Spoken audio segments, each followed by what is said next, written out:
Now, part of making a connection with your learners is by providing video instruction. The general rule for online education is if someone has already done it, use it. Don't recreate what has already been created. That's a good idea for certain situations, and it is a successful learning tool. However, I believe that by making your own videos for various video lectures, for introductions to a course, or even assignment and discussion topics, can be a great asset in making better connections to the learners in your courses. Now, you don't have to be a genius when creating videos. You don't have to be the best speaker, because there are tools that can help you. You can prepare a script beforehand. You don't have to ad-lib everything, and you don't have to have a degree in video editing just to make some simple instructional videos. My reasoning for this specific series of videos on video editing is to help you make some personalizations to your instructional videos that help foster some additional communication, can help you inspire more creativity in some of the assignments that you post online, instead of, perhaps just having someone type a paper and submit it. I like creativity, and even in higher education, even though most of the focus is on written communication, preparing you for publication in some academic journal, there are other experiences that I think should be fostered. And this is my own personalization into some of the teaching that I would do with a class. I want to give you some tools that you can use for group work and additional collaboration in my classes.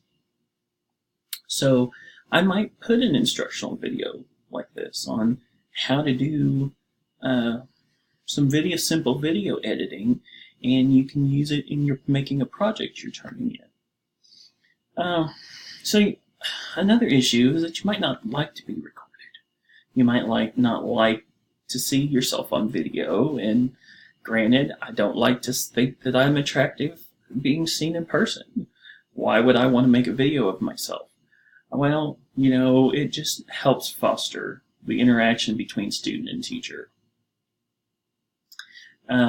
It gives them some more personalization. You can, the more personalized you make your video, sometimes the easier the person feels about even approaching you or communicating with you, especially in an online setting where you don't have a lot of face-to-face communication.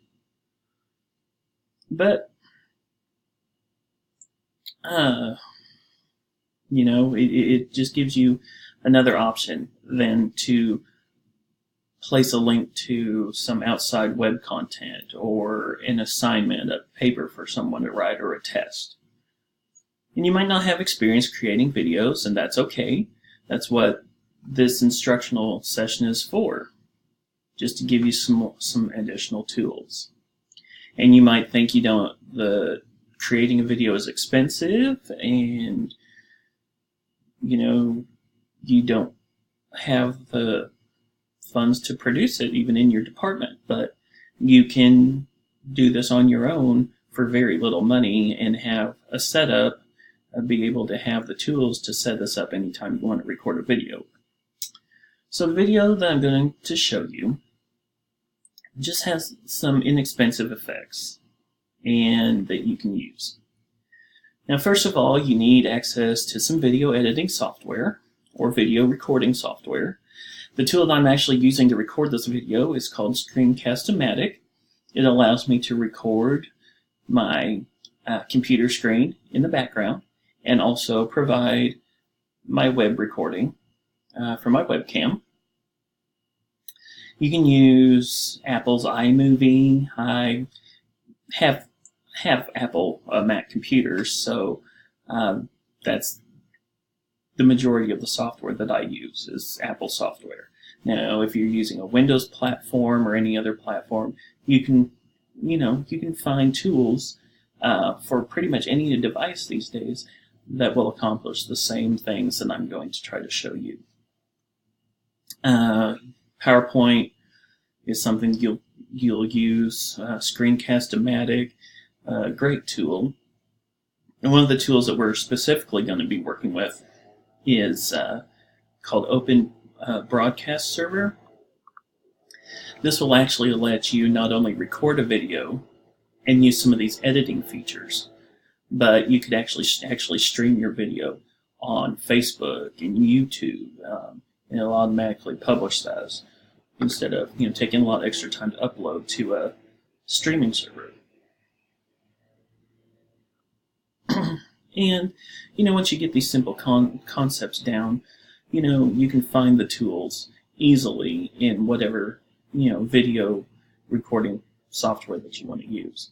Now, you can't do some of these edits in Screencast-O-Matic, so you'll have to have additional video editing tools to where you actually import the video you record into your screencast and to be able to edit those. So for starters, I want to talk about green screen, the chroma key technology. Now, you may think this is very expensive and you have to build some elaborate soundstage just to accomplish the use of this technology. Well, you see this green screen that I have in the background. It only cost me $12 on Amazon. It's just a piece of green material that I purchased that I hung on my wall right behind my desk in my office. Just really simple. And using some free tools like the Open Broadcaster, or even the tools available to me through Apple, the iMovie application, I can do some editing and remove the green screen, the green background, and put something else in its place. Now remember, making videos can take a little bit of time, but will benefit you and your learners in making stronger connections to each other and to your content.